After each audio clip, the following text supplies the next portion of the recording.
नहीं बोल रहा, इसलिए आप मुझे क्षमा करेंगे, इसका मुझे विश्वास है। मित्रों, सबसे पहले मैं हमारे 6 के 6 कैंडिडेट्स का परिचय कराना चाहूंगा। नॉर्थ तुरा से एडम संगमा अगर आगे आओ एडम। साउथ तुरा से बर्नार्ड मराक, आगे आइए बर्नार्ड। सोंगसेक से श्री थॉमस मराक, आगे आइए थॉमस जी। राजबाला से बाकुल होजांग, आगे आइए। दोदेनगिरी से ब्रेंट मराक, आगे आइए। और विलियम नगर से रत्नांग मोमिन तुम भी आगे आओ भाई। मैं आज अपील करने आया हूं, हमारे 5 प्रत्याशियों को मोदी जी की टीम का हिस्सा बनाइए, प्रधानमंत्री की टीम का हिस्सा बनाइए और गारो हिल के विकास के दरवाजे खोल दीजिए। आप बताओ, ये 5 प्रत्याशियों को आप जिताओगे क्या? अरे जोर से बोलो, जिताओगे? आप सभी का धन्यवाद।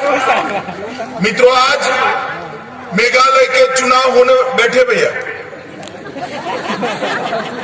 मेघालय के चुनाव होने वाले हैं। मेघालय का इलेक्शन, इसमें बीजेपी पार्टी हमारे सभी 60 की 60 और 60 सीट इस बार हम कंटेस्ट कर रहे हैं और ऐसी आशा के साथ कर रहे हैं कि भारतीय जनता पार्टी एक मजबूत पार्टी बनकर यहां पर उभरेगी। मित्रों, मेघालय में जैसे ऋतुराज सिन्हा ने कहा, 50 साल से केवल और केवल करप्शन हो रहा है देश भर में। फ्रॉम 2014 टू 2023 मोदी जी के नेतृत्व में बहुत विकास हो रहा है। डेवलपमेंट हर घर तक, हर गांव तक पहुंचा है, मगर दुख की बात है मेघालय में ये नहीं पहुंचा है। मैं आपको विश्वास दिलाता हूं, बीजेपी को एक मजबूत पार्टी बनाइए, एक स्ट्रांग पार्टी बनाइए। मेघालय में करप्शन को हम समाप्त कर देंगे, हमेशा के लिए समाप्त। मित्रों, ये डबल इंजन जो सरकार होती है, राज्य में भी बीजेपी की मजबूत ताकत और केंद्र में बीजेपी की सरकार, ये दोनों मिलते हैं मेघालय गवर्नमेंट और इंडियन गवर्नमेंट, तो डेवलपमेंट को कोई रोक नहीं सकता। अभी मोदी जी ढेर सारी योजना भेजते हैं, ढेर सारी स्कीम भेजते हैं, मगर मेघालय आते आते वो सारी स्कीम अदृश्य हो जाती है, मेघालय के नागरिकों तक नहीं पहुंचती। मोदी जी ने भेजा हुआ हर पैसा मेघालय के नागरिक के लिए खर्च करना है, तो ये जरूर ही है कि यहां पर एक स्ट्रांग भारतीय जनता पार्टी बनाई जाए। और इसीलिए चुनाव के पहले हमने गठबंधन तोड़कर ये निर्णय किया है कि इस बार भारतीय जनता पार्टी मेघालय की सभी 60 सीटों पर चुनाव लड़ेगी और एक मजबूत पार्टी बनकर बाहर आएगी। इसमें गारो हिल के मतदाताओं का मैं आशीर्वाद मांगने आया हूं।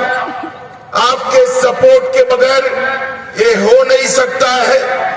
मित्रों, मेघालय के अंदर जिस प्रकार से भ्रष्टाचार हुआ, इसका स्केल पूरे भारत में कहीं पर नहीं दिखाई पड़ता।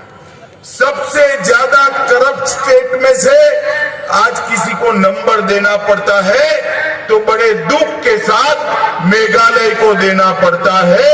ये यहाँ की सरकार की नाकामी। मेघालय एनर्जी कॉरपोरेशन लगभग बंद होने के कगार पर आ गया है। अभी ऋतुराज जी कहते थे 24 घंटा बिजली, 24 आवर इलेक्ट्रिसिटी, मगर मेघालय एनर्जी कॉरपोरेशन अगर नहीं चलेगा तो 24 आवर इलेक्ट्रिसिटी आपके घर में नहीं पहुंचती। और अगर आप सरकार नहीं बदलती, बीजेपी को मजबूती के साथ इलेक्शन में जिताते नहीं है, तो मेघालय एनर्जी कॉरपोरेशन नहीं चल सकता। मित्रों, यहां पर 50 साल हो गए, एक भी मेडिकल कॉलेज है क्या आपके यहां? जरा जोर से बोलिए, है? आसाम में जाकर आए, हर 5 नए मेडिकल कॉलेज हमने बना दिए हैं। 5 नए मेडिकल कॉलेज। आसाम के डिप्टी स्पीकर साहब है, उनको मालूम है 5 साल में 5 नए मेडिकल कॉलेज। मोदी सरकार ने 2 मेडिकल कॉलेज भेजे हैं, मगर राज्य सरकार उसको बना नहीं पाई।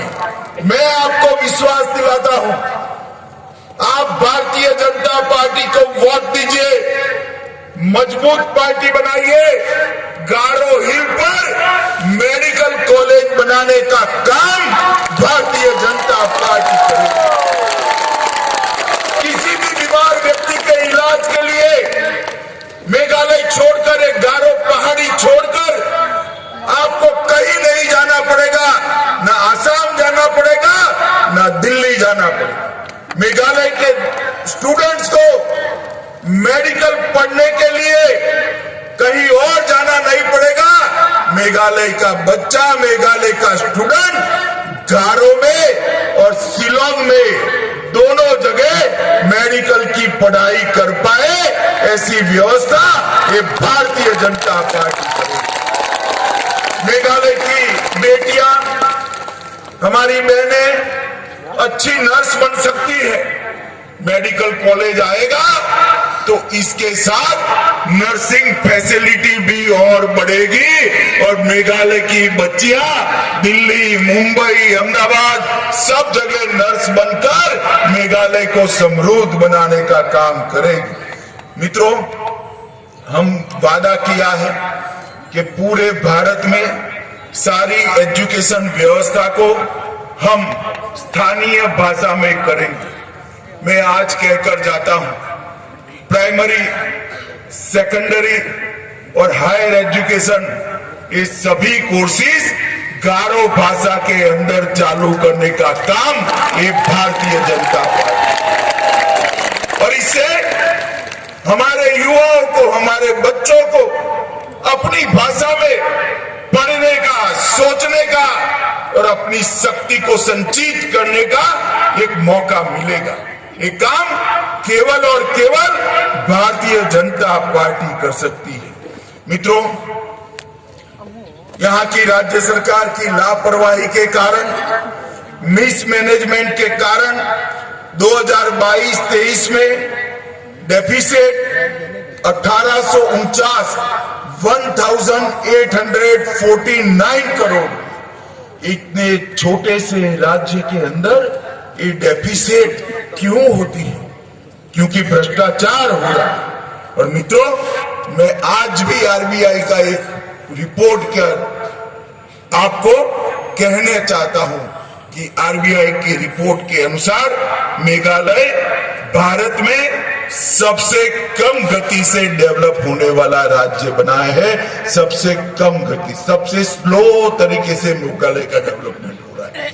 मैं आपको विश्वास दिलाता हूं, गारो हिल के मतदाता हमें आशीर्वाद दे, मेघालय को नॉर्थ ईस्ट में सबसे 1 नंबर का राज्य बनाने का काम भारतीय जनता पार्टी करेगी। मित्रों, मैं आज कहना चाहता हूं, हमने खासी और जैंतिया क्षेत्र में और यहां पर भी तुरा में एक आईटी पार्क बनाने का निर्णय किया है।